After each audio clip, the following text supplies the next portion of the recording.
Olá, eu sou o professor Wallace e estou dando continuidade ao estudo de estatística para leigos, como eu falei no vídeo anterior. Nessa aula nós vamos falar um pouquinho sobre tabela.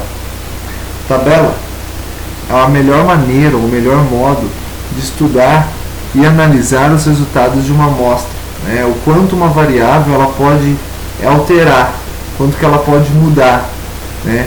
E esse processo é feito por meio de tabulação, então eu coloco as informações de forma sistemática, tá? Então, de acordo com o texto, o melhor modo de estudarmos ou analisarmos os resultados de uma amostra e investigar a variabilidade da variável é por meio do processo de tabulação, ou seja, via construção de tabela ou gráfico. No nosso caso, nós vamos conversar mais sobre tabela nessa videoaula. Tabela é o arranjo das informações contidas na amostra, classificada em dois tipos. Posso ter uma tabela de frequência simplificada e uma tabela de frequência em intervalos. Tabela de frequência simplificada. Quando que eu uso e o que é uma tabela de frequência simplificada? A tabela de frequência simplificada ela é utilizada quando as variáveis são apresentadas por números inteiros. Por exemplo, número 1, número 2, número 3. Os números que a gente usa para contar é chamado de números naturais. E esses números naturais, eles são números inteiros positivos também, né? Isso aí já é assunto para outra videoaula, um conteúdo aí de sexto ano do ensino fundamental, mas é interessante a gente rever. Tá? Então todos os dados, se ela for contida com números inteiros, né, e também reduzido na questão de categorias, são poucas categorias, eu posso criar uma tabela de frequência simplificada. Por exemplo, a opinião de uma amostra composta por 40 motoristas sobre qual marca de automóvel é preferida. Então fizeram uma pesquisa, recolheram a informação de 40 motoristas sobre qual tipo de automóvel essa pessoa gostaria de adquirir ou gostaria de dirigir e tal. Bom, não vou citar nome de marca de carro, então eu criei marca A, B e C. Quando o pesquisador faz todo esse trabalho de recolher os dados através da amostra, acontece da seguinte maneira, né? Ela é distribuída da seguinte maneira: ele não consegue separar tudo, então ele, de uma forma bruta, seria como essa tabela. Então o primeiro motorista prefere o carro A, o segundo motorista prefere o automóvel B, o terceiro motorista o B, o quarto o C, o quinto o B, o sexto o automóvel C, o sétimo o A, o oitavo o A, o 9 o A, o 10 D e assim sucessivamente. Ok? Falei 20, mas eu recolhi que falei 40 no enunciado, mas eu coloquei a informação de 20 motoristas até para simplificar o nosso processo. A tabela simplificada seria o quê? Eu coloco na primeira coluna, no nosso caso, a marca preferida por esses motoristas. Então eu tenho o automóvel A, o automóvel B, o automóvel C e o automóvel D, ok? E aqui eu coloco na segunda coluna sempre o que está em pé, linha sempre o que está deitado no horizontal, lembrando linha como a linha do caderno e coluna como a coluna de um prédio que está em pé, né? Então a gente consegue fazer essa associação sempre para lembrar o que é coluna e linha numa tabela. Então na segunda coluna, frequência.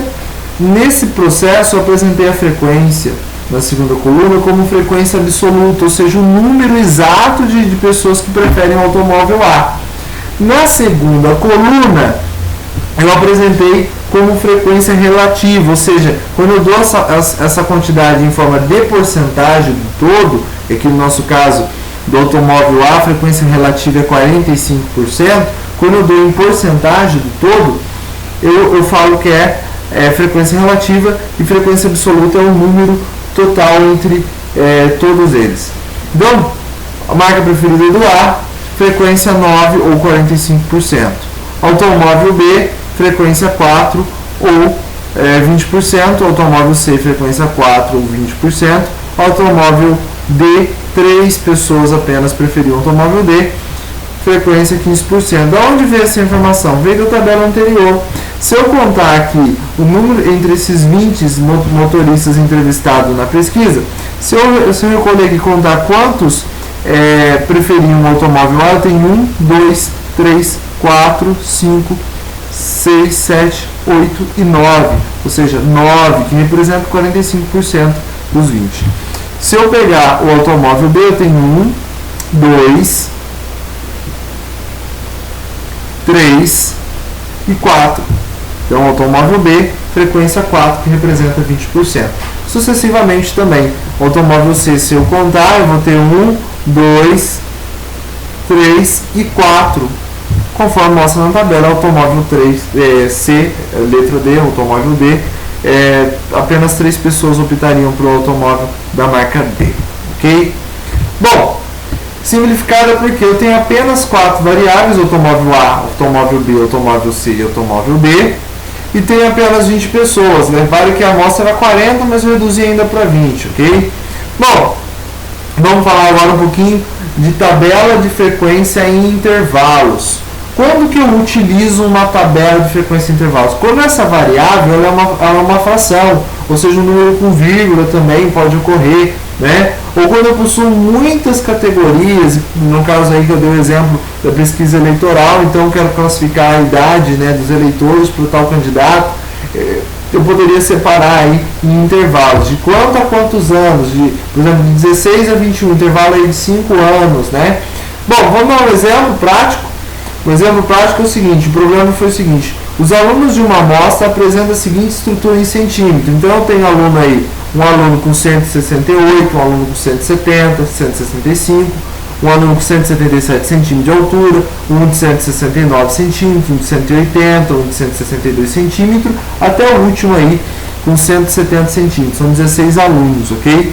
Bom, o que acontece é o seguinte, repara que eu não tenho números repetidos. Tem um caso aqui de 168, mas ocorre uma vez só, um único momento. 166, por exemplo, não tem nenhum que repete, né? Então, nesse caso, se eu for colocar separadamente, ia dar um pouquinho mais de trabalho. Por isso eu vou criar intervalos. Então, por exemplo, vou criar de tal unidade de centímetro até tal unidade de centímetro, ok? Como que eu faço isso? No primeiro caso, eu tenho que calcular a amplitude. O que seria a amplitude? É a diferença, a continha de menos, do maior valor para o menor. Voltando aqui nos dados, o maior valor é 180 e o menor valor é 162, ok? Se olhar todos aqui, não tem nenhum que ultrapasse 180 e não tem nenhum valor inferior a 162. Então eu fiz 180 menos 62, 18. Segundo passo para a construção dos intervalos, definir o número de intervalos, né, e a serem construídos. Então eu quero que seja de 4 em 4. O que eu faço para o terceiro passo? Calcular o tamanho desse intervalo. Se eu quero ter 4 colinhas ali, seja de 4 em 4 linhas, eu tenho que pegar o número, né, da amplitude, que foi 18, e dividir pela quantidade de linhas que eu quero, que é 4, quero 4 linhas. Ou seja, esse intervalo vai ser de 4 anos e meio. Não estou falando de ano, estou falando de centímetro, de 4 centímetros e meio. Então eu pego a primeira informação, que é 162, a menor informação dada em centímetros, 162, e somo 4 centímetros e meio, que vai dar 166. Daí eu pergunto o seguinte: quantas pessoas têm essa altura de 162 centímetros a 166,5 centímetros? Eu venho de novo nos dados, conto quantas pessoas são, que está nesse processo, e obtive 4 pessoas. Depois eu pergunto quantas que tem 166,5 e vai até aproximadamente 171. Volto na minha tabela de novo, conto quantas pessoas enquadram nessa situação, e foram 5. Segundo caso, a mesma coisa. Terceiro caso, de 175,5 centímetro a 180 centímetros. Eram apenas 3 pessoas. Está aí o intervalo de frequências, né, ou a tabela de frequências em intervalo. Ok? Bom, essa é a parte 2 das nossas videoaulas.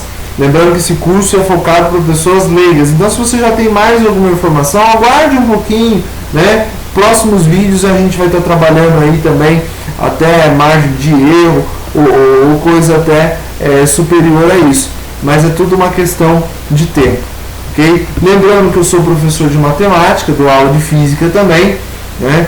Dou aula de reforço, aula particular para ensino fundamental e médio, algumas disciplinas para ensino superior, mas meu foco é fundamental e médio. Também dou aula de cálculo, dou aula de matemática financeira, de estatística, tá? Segue os meus contatos, terei total alegria em atendê-lo ou atender o seu filho, ok? Eu agradeço os minutos que nós passamos juntos. Espero que seja produtivo.